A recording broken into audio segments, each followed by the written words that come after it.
same time increase their pension? Explain that to you. Do that. Well, I don't know. Before we leave here, I'm going to answer this question, but it is. Let me say this. I'm sure you got up, investigated yourself like you did in 1965, 1959. They probably people around here been here a long time. You remember those days. Got real weak to you understand 1965 or before the election. Anything you wanted, it's about. So you got it. Same thing 1959. After life is over, you know the devil. Please, some of you been telling me that. Kings and queens. Remember that later? So you realize that open door policy, anything you wanted, going out, get it straightened out. Now, imagine right now, most anything you want between now and next Wednesday, you can get out of that company. So if you got a problem on your job, got a good opportunity to get something done about it. You don't just want to do everything you can to try to please you between now and Wednesday. It's up to you whether you continue to hold that respect. You think more of you right now than ever have before. The only difference is they're more afraid of you this time than you are of them. So they've been found guilty by the federal court so many times. They don't want to wind up behind the bars. I said this the other day, and I don't want to leave anybody go to jail. But they know that if they interfere with your rights, they threaten to close the plant down, threaten you in any way, and there's a possibility some of them go to jail. So the federal court told them last year, they had to re-notice it. Mailed to your home, some of them. Said they wouldn't interfere with your rights anymore. And for that reason, Moses is not threatening you this time. They got some other people that want to be Moses that's running around treasure hunters and plant big clothes. They move your work somewhere else and things like that. That meeting over here at the recreation center the other day. I understand there's about 8 people there. They've been coming around some of your home, run all through the plant, and you can come in and go plant down. Trying to break. Well, they hope to get something out of it. Moses not saying it. You got a question about plant being pulled down, being harmed in any way, I suggest you ask Moses. Excuse my appearance, but I'm getting a little tired. You know, I made 6 speeches. Your plant, fabrication plant Friday night, and I've got to come back tonight for the 3rd shift. Just left the mail about 15 minutes ago. So I decided to put on flag and sport shirt. Nevertheless, all of you got this letter. I want to remind you, dated August 22nd, we sent it to all plant managers. That's your copy of it. We all debate them. Here in the plant, with the high school yesterday, or anywhere else. And so far they haven't showed up. Couldn't I tell you something? Free and honest men, they don't mind debating people. But let me get on with it. It's not here. I won't read again part of this letter. Under the law, employee J.P. Stevens, who voted for the union, cannot be made to pay union dues. They got up promptly and said they'd always ask you union dues. Make no mistake about it, always ask you union dues. The only time we ask anybody to pay any union dues is after you get a contract, prove it to you in black and white that you've been employed to. You have negotiated, you voted on it, and you got more paid holidays, you got better working conditions, you got protection against the stretch out, and all these things, then we have to pay union dues, $1.75 a week. If your wages and your conditions are not better, then you're not going to pay that $1.75.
me ask you, does it make sense to you to abide by what 20 or 25 people said out of 3,450 employees? I wouldn't. I wouldn't abide by it. I'm sure you wouldn't. I think they insult your intelligence when they get up and say 20 or 25 people going to decide whether you have a strike or not.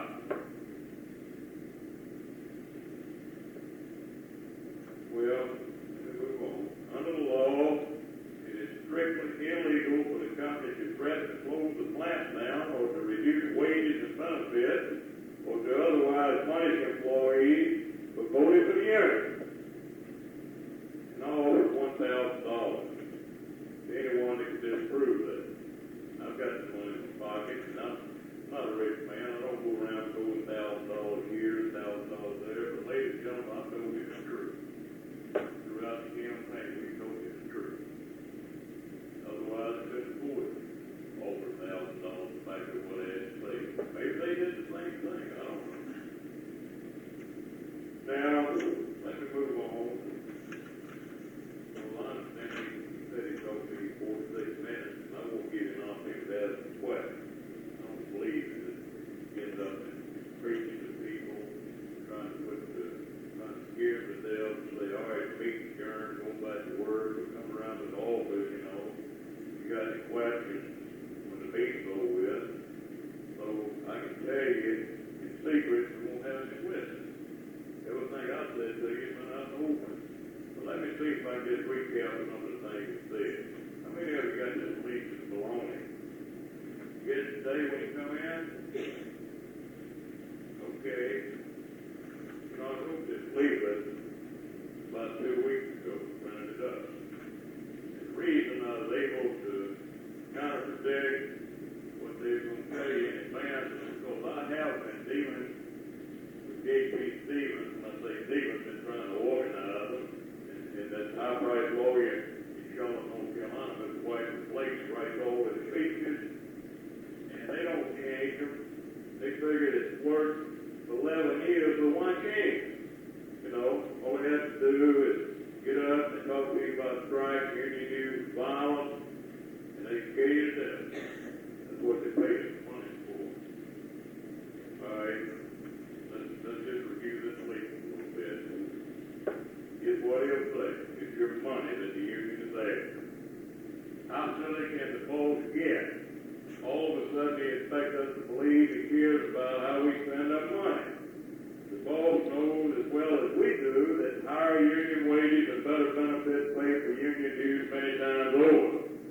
And there's nobody can tell me that the non-union people in this country make more money than the union people.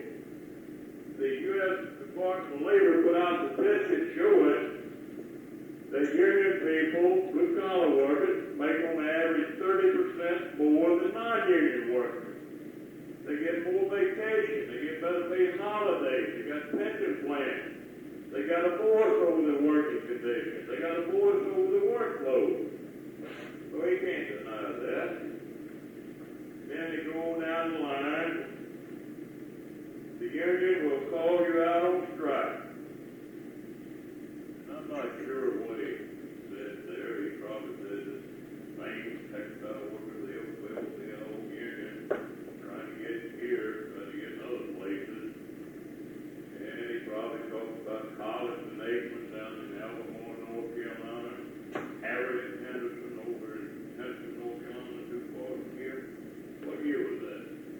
1958, 59, people over there when they had a strike over there. Some of you people remember that.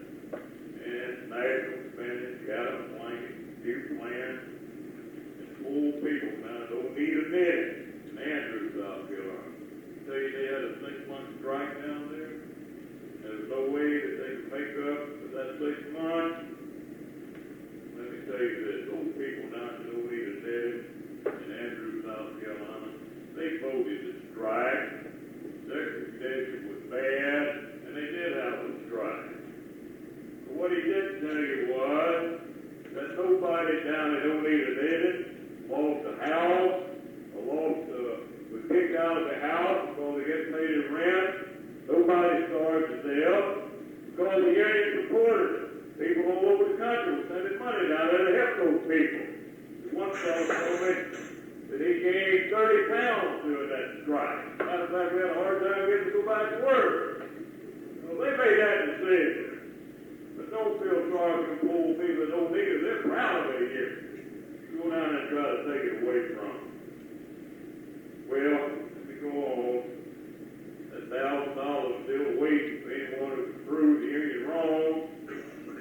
1959. They go back at least that far, whenever they had that Henderson strike. TWA, the union, has a contract, has over 1,000 contracts. And they told you about 5 or 6 or 7 different situations where maybe it didn't turn out right. But that just proves the point that over 98% of the contracts are settled peaceful. I'll tell you that. That's not too bad. And I don't know, Melissa said the union will find you for not walking picket lines, for doing too much work, or for going to church. You tell you about the little lady that went to church one Sunday morning instead of going to a union meeting and got fired? You say that? Yeah. Well, maybe it's true, maybe not. I don't know. But I do know under the laws of North Carolina, we can't even force you to pay union dues. Well, let's find you. You understand that? We can't make you pay union dues. Instead of believers, that's full hogwash. Under the law of the state of North Carolina, workers cannot be forced to pay dues. So how can we be forced to force you to pay a fine? If you go out on strike, you'll be permanently replaced. Probably repeated that. What he really wants you to hear is that I want to repeat it. He didn't tell you about the 2 different types of strike.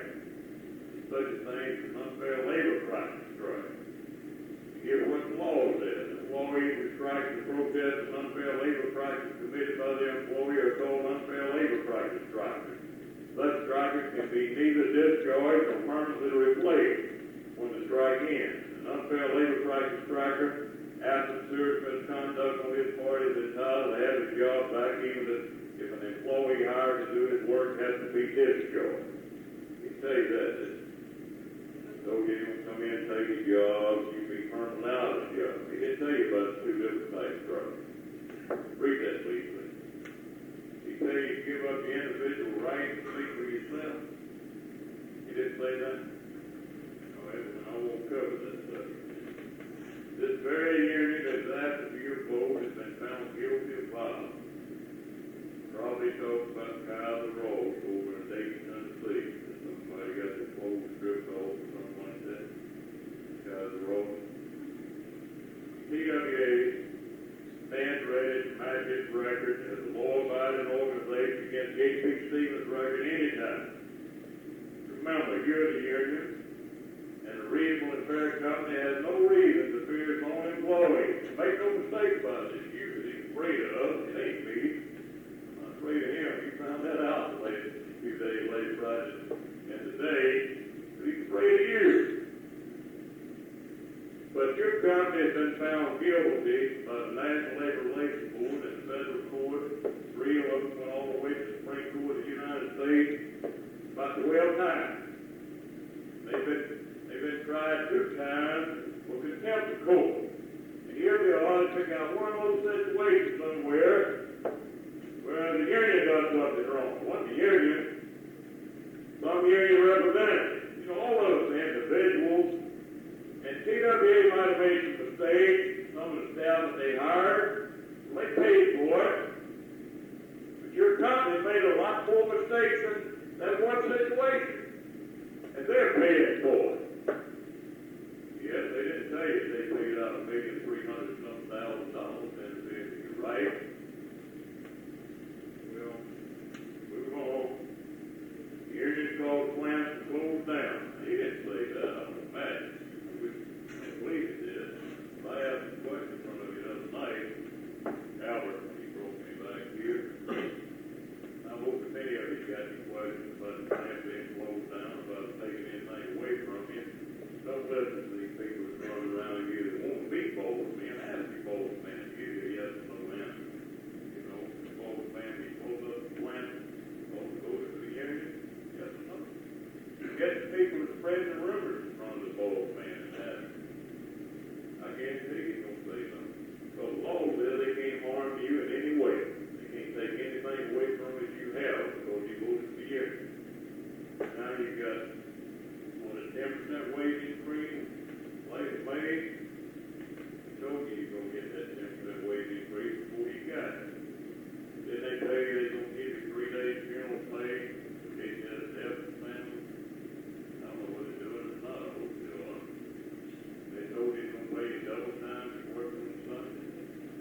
statistics show that many more non-union plants close than union plants. It's against the law for the boss to even threaten to close down these plants close for the union. You say this, here's the law, I got experts, but isn't that legal? All I'm doing is reading what the legal, you people say, no. Got it in there, threaten to close down the plant if the union to be organized then.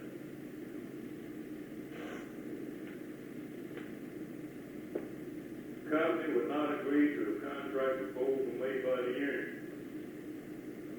They didn't like to say that. I imagine he said that there's no way that anybody can make it do anything. They don't think it's reasonable, practical, to agree to anything.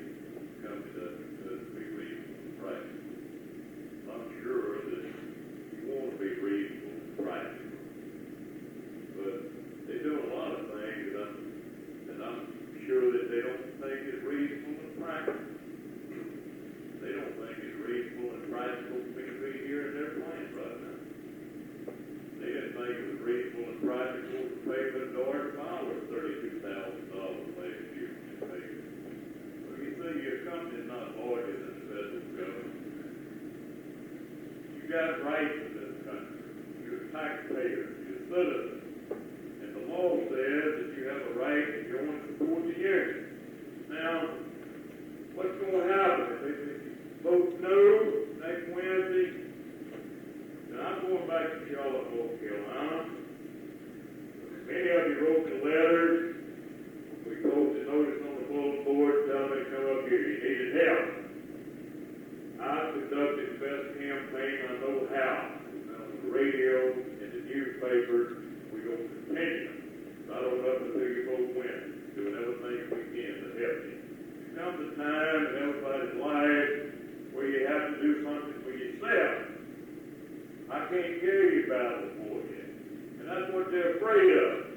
You know, you got to get together. As Reverend Young said over the meeting yesterday, I think you're going to get together next Wednesday. Let me move on down the line. The company will not agree to a contract proposal said that. Well, the law says they have to bargain in good faith. And here's what it says. Section 8D requires an employer and a representative of his employee to meet at reasonable time to confer in good faith about certain matters, and to put into writing any agreement reached if requested by either party. The parties must confer in good faith with respect to wages, hours, and other terms and conditions of employment. The negotiation of an agreement or any question arising under an agreement. Not me talking, that's what the law says. You got a copy of it there. I assume they got all the books in the gate. We got calls down in Wallace, South Carolina. Buggy, one of the union organizers, telephone. You remember that? Imagine they got a hookup out there in Albany. I don't care. I don't have anything to hide.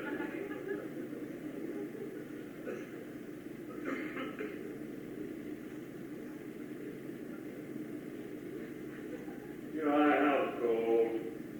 A lot of people since I've been up here late this week, 2 or 3 weeks, visited, came home. I remember one fellow I talked to in your plant. I won't call his name, but he told me he had about 7 jobs. They really pulled him through it. He didn't know what he was going to do from one day to the next. I don't know whether that's true for you or not. Maybe you know exactly what your job is. But one thing that we've got in most union contracts is a job description. You know, let's write it down on paper what you're supposed to do. And let's get the company to pay you according to what you do. Wouldn't that be nice to be able to go at home at night and sleep and rest and know that you come back in the next day and know what your job is going to be?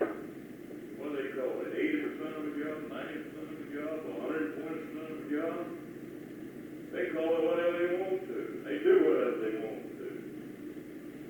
And you know what, brothers and sisters, I tell you, it looks to me like I've been talking to people that work in old sales plant. They've kind of wrote your plant off. They say, well, the people over there in roll number 2, they ain't going to the union. We don't have to love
looks to me like you want to put me in jail.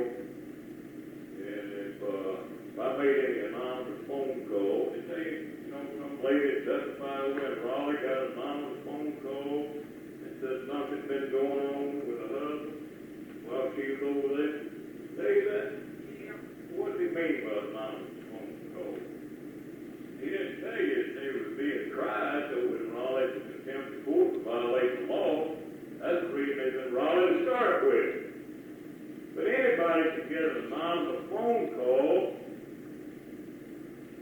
And that's the reason I say to you that I think you know who's been telling you the truth, who hasn't. You say anything about woman alive? Did say anything about woman alive? Yeah. Did it? Oh yeah, woman alive. You know, it showed TV thing. Let me say right now, Union did not have one thing to do with that film, Women Alive, or Woman Alive, whatever you call it. That comes from this Women's Live group up here in New York. And I don't have any way of controlling them people in New York. They come down here and make that film. I didn't make it. And the Union had absolutely nothing to do with it. They tried to blame it on me. So everything is bad, and no Union does it. I don't know if it's bad or good. I didn't even see the thing. Did you see it? Yes. I don't know anything about it. You know it, a lot of things like that go on. Whole thing is, brothers and sisters, they trying to take your mind off the real issue in this campaign. That's your wages and your working conditions. Maybe you took the time to explain to you. One of the people out there in the office shoved the papers around, got a pension plan. You don't. Well, let me get on. We had a real good meeting over there yesterday. You probably heard a little bit about Statesburg, Georgia. It was rounded down that road down there. You probably read or noticed, election report that is signed by Harold McIver for the people voting against the enemy. And that's true. I signed it. The only notice I signed was that they counted the ballots right. I didn't say they had a fair election. They threw that election out without even having to hear it. Governors running around saying they're going to close the plant down to supervise. And everybody in the community doing it. They fired people. They put everybody on production. Just about everybody. And they raised the production. Some of them started making $4 a day more. Even the fixers. The fixers on production here, they put them on production down there. Some of them started making 70, 80 something now more, they tell me. So anyway, all these things went on. We had an election. The labor board threw it out. At that time I lived in Atlanta. I got a phone call after the election's over. They said, Harold, come on back down. We need you. What's about it? Well, they don't love us anymore. Right before they had the election, the supervisor came around with hand and pencil. They wanted to know what all their problems were. Because the lady said they wanted mirrors in the restroom. They wanted some breaks. At that time, they didn't even have a chance to sit down and eat. They had the supervisor they didn't like. Somebody said that complained about the veg machine, the ham sandwich. There's one little bit of thin slice of ham in the sandwich. So all these things, the company corrected before the election. Put mirrors in the latest restroom, gave them more money, transferred the bad supervisors, brought in the good ones, walked around smiling at everybody. The thing was all over with. The company thought it was all over with. It went back to being normal. They called me and told me that. Let me just pass this on to you before it slips my mind. Somebody told me down there that they counted those slices of ham in that sandwich. Before the election, it went from one slice to 8 slices of ham. Got about that thick, they rolled over the price from 30 cents down to 25 cents.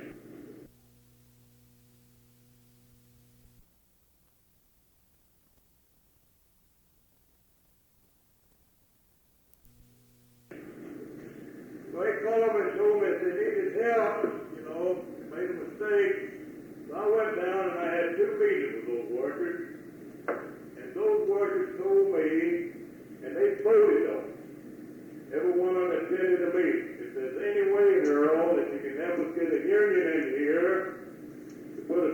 on with this business, then let's do it. And I filed the necessary legal papers with the federal government, and I represented them at the hearing, and the federal court ordered them to bargain with the people of Statesboro, Georgia. And as a result, when they stretch them out, you know how they do it the Stevens way, they give you a raise, and then they come around with a time study engineer, and they figure out somehow or another, add more work to you, they change your production around, and I've had a lot of Stevens workers tell me that they couldn't afford another raise because by the time they get through figuring the thing out, they wind up with less money than what they had before the raise. That happened down in Statesboro. They took that money back away from them. But as a result of me filing charges and the courts ordering them to bargain with the union, we've been able to collect $70,000 in back pay for 140 some odd workers down there. They give it to them right before the election. So the point I'm trying to make to you is, with the union, you've got a legal way of protecting what you have, and you've got a legal way of bettering your wages and what you can do. Well, let me just get on with it. Bill English, we had about 3 people from Statesboro, from all the way to Statesboro, Georgia, at the meeting yesterday. And Bill English was a spokesman. He still works at JPC with all of them. He wasn't afraid of it. He went up here, got up on the station and speak. We have JP Stevens on the hook at Statesboro. We are negotiating. We call for a meeting, the company comes. The federal courts are watching the company closely. In about 1970, JP Stevens had to pay us $70,000 in back pay because of the law. I personally got $1,100. Long about 1970, I appeared in court to testify against JP Stevens. When I returned to work, I learned that my foreman was saying there would be no more overtime for William English. I told Harold McIver, the union filed charges, and I drew my back overtime pay. After that, the foreman stopped discriminating against me and all the other union members. From Statesboro, Georgia. Those of you at the meeting heard him make those statements. That's the people from Aberdeen, North Carolina. Where's JP Stevens? I think there's 4 or 5 now. They had an election down there last November. But a spokesman from there, James Simon, here's what he had to say. Last November, when we were trying to organize, the company built us new showers, improved our break room, built a new break room, and never criticized our work. The bosses put their arms around us, around our shoulders, and told us how good workers we were. They circulated rumors that the plant might close down if the union came in. They said we would have to pay union dues. They said there would be violence. We went through the whole thing you were going through. They even promised us a great increase in the profit share. Remember this last fall? They told you they're going to put the money in the profit share. They said before the election that we would be taken care of in our old age. After the election, when we had lost, they gave us free soft drinks. I refused the insult. I lost $300 for the year in the profit share program. Some of the employees lost as much as $400. The new showers are not in use anymore. The company cut them off. Food and refreshments in the break rooms have gone up. Before the election, the boss was a good joke. But now he comes around very seldom and he speaks kindly. He never speaks kindly. He tells us nothing is right, that our work is bad. He's on us all the time. I hope you don't make the same kind of mistake we made at Aberdeen.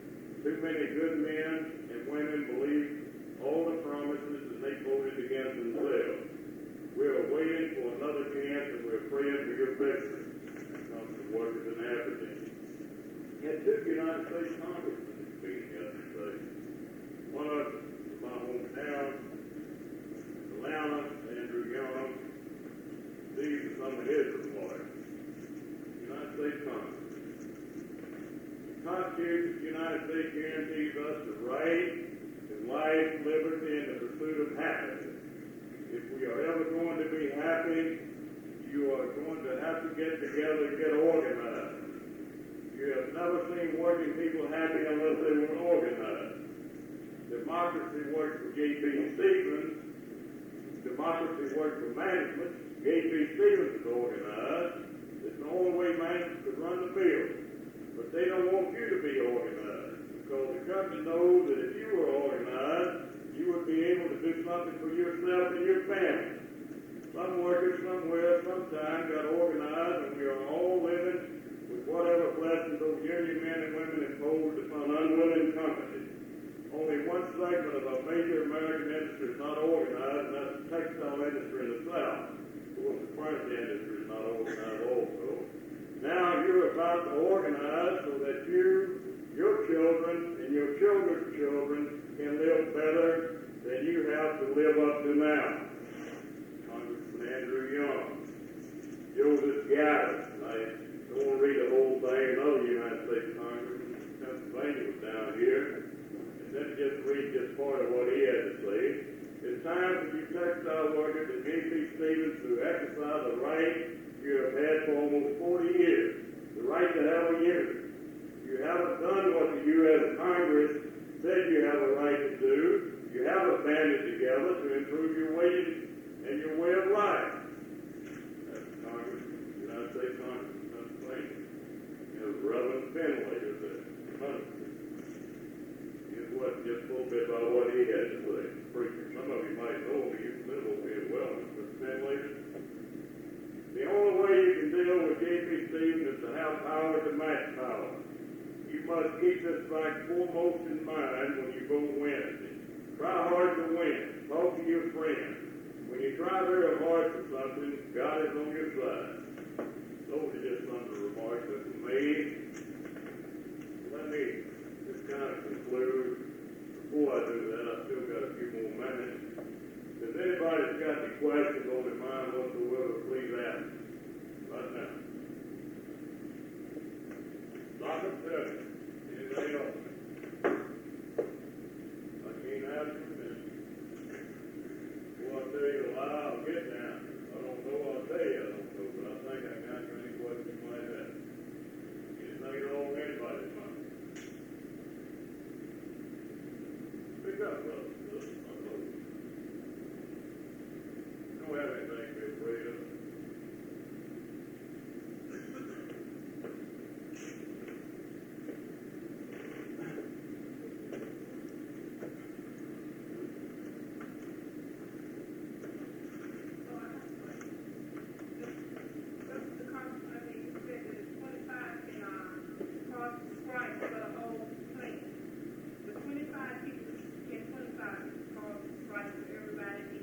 Absolutely not. As I said earlier, I think it's so intelligent when they say that 20 to 25 people are going to decide what 3,400 can do.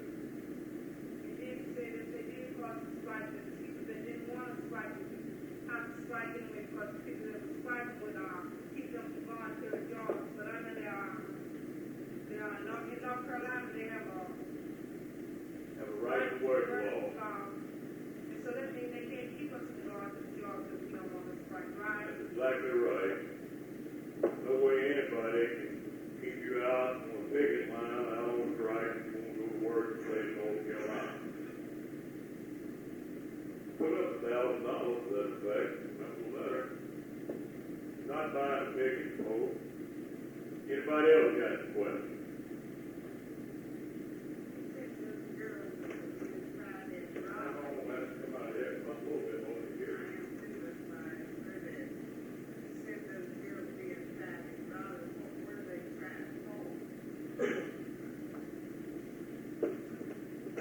Ma'am, there was no girl being tried in Raleigh.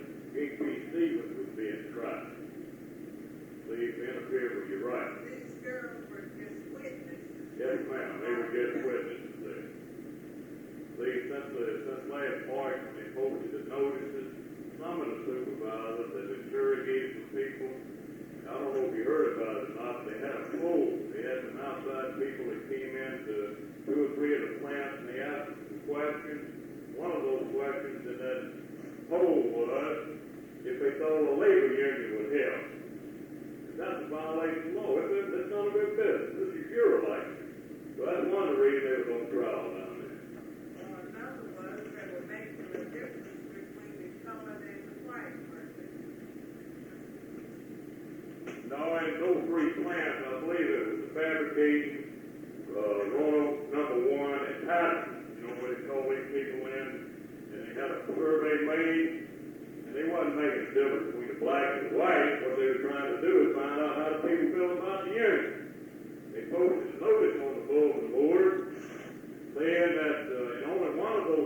that the employees present desire to have a union. But actually, the people that answered the question, and 2 out of the 3 plants, the majority of workers that answered that question said they thought a union would help.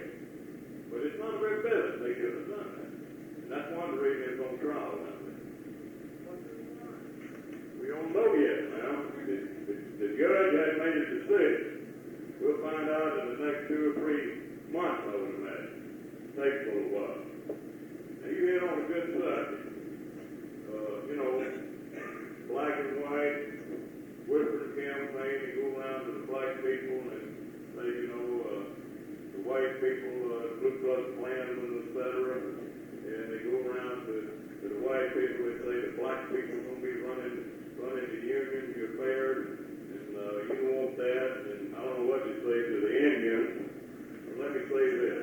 This company doesn't care whether you're black, white, or polka dot. What they worry about is green. Green. You know what that is? That's money. That's the only thing they worry about. And they know that the less they pay you in wages and working conditions, the more they got on their pockets in New York. That's what it's all about. They really care more about the machines out there. Somehow that machine, they get real excited about it. But if you get hurt out there, they don't get too concerned about it. They tell me that they have to get in here. Somehow or another, you break your leg or got pneumonia or something, so they won't have to pay the insurance higher. That's what they're concerned about. We're going to get together next Wednesday. I think he's underestimated the people in Orono too, and the Yarndie plant. We're going to get together next Wednesday. We're going to have a wonderful time. We're going to put a stop to all of these things. Anybody else got a question? That's what I want, man. I want to clear up any doubt anybody has on their mind. Anybody else? Oh, well, lock it to good involved in all this. You did? Why did they, when the insurance man comes through the mailbox, they stop the money box and allow the insurance to go? I didn't quite get it, well. I said, when the half company in the mail, why did they stop the blood pipe? When they lowered the guy to the lose off? Till after the company gone. I think that you made a good point there when they bring the big shots in and they pull everything down, they clean up everything so they make it look like you got good working to do. Well, the reason they do that, man, they don't want the other people to know how you were sleeping out there for. This congressman from Pennsylvania, he said he was going to come down here and he's going to look into this business thing. I don't know where you got a card room, a bigger room, an opening room here, do you? There's such a thing as brown lung, kind of like emphysema, stuff like that. It's a common disease in textile field. But this congressman said he's going to come down here and look into that thing. So there's a lot of things you can do if you get together next Wednesday. You follow me? Garbage collectors up here in New York making $12,000 a year.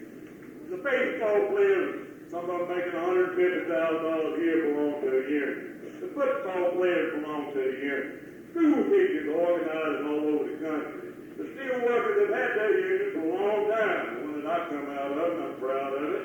The reason I'm proud of it, we've got an average of over $6 an hour in the steel industry. We get things like 13-week vacation every 5 years with a regular vacation in between those 5 years. We get things like up to $159 a week when we're out sick. And the company pays the full cost of the insurance. If I'm a line, I'm a dime, brother. Turn your head. That's inflation there, isn't it? That's ridiculous. That's ridiculous, isn't it? But that's what they get. Now you talk about the automobile industry. You know, they negotiated a contract last year where they got up to $700 a month when they retired. Now that's real inflation there. That's the reason you have to pay as much more for an automobile. But if you look at the statistics and the facts, they can produce an automobile labor cost-wise, it's about as cheap as they could a long time ago because they produce 4 cars per hour. You follow me? That's called called productivity. They're getting there. They got cost of living provisions in the contract. Cost of living goes up, they automatically get wage increase. Keep up with the cost of living. They give you 10% wage increase, cost of living went up 12%.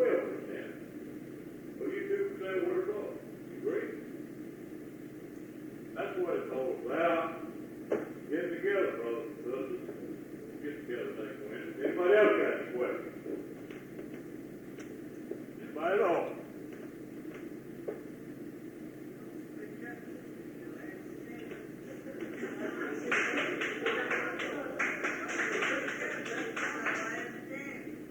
Last chance. Lady said speak up. Last chance. They said if you go on these people in the picking line, if you don't have no job, I will come back. You can have somebody on you. Yeah, I covered that. You know, I told you the difference between unfair labor price strike and economic strike a little while ago. Look, we've had a union down in Statesburg, Georgia. That's only plant. That's the first one. For, I don't know, about 3 or 4 years now. They have been in a picket line down there. They hadn't paid any union dues. They get them on time. They're happy. Even the people that voted against the union. A fellow told me the other day, the people that got out and worked the hardest against the union down there, some of the strongest supporters. They signed blue cards like many of you have. We haven't had them pay any union dues. Law says they must bargain in good faith. They tried them about 3 or 4 weeks ago for bad faith bargain. So you got an opportunity to open the door. And you got an opportunity to open the door to the entire South. And one of these days, I'm hopeful that the textile workers in this country will be earning wages like they do in the steel industry and the automobile industry. Brother back here thinks that's ridiculous. I think that you're just as good as anybody else. My mother-in-law works in a cotton mill down in Griffin, Georgia. Right now. Father-in-law was a loom fisher. Mother-in-law works in the clothes room. Father-in-law died a few years back. But when they brought me out of the steel industry, I said, if I could be a party that helped the textile workers in this country achieve some of the benefits that we were receiving in the steel industry, and I didn't mind it. So my wife is the oldest in the family, and she's got 3 brothers. My mother, her mother, and father both had to work to make ends meet. My wife had to do the cooking for her 3 brothers, and had to take care of the house. I know what it is to be raised poor, and I know what it is, what you've been going through for many years. But don't let anybody tell you, brothers and sisters, that you're not just as good as anybody in this country. You're just as good as they are out here in the office, just as good as Albert or Steve, whatever his name is coming here. He's going to get a pension when he gets too old to work, too young to die. He don't have the profit share. Albert's going to throw the plant up and go for the union. Huh? Take anything away from him, Albert? Huh? Well, I've enjoyed it, ladies and gentlemen. I've tried to tell you the truth. He says that my 46 minutes are up. I've tried to answer your questions, and let's put it together next Wednesday. How about it?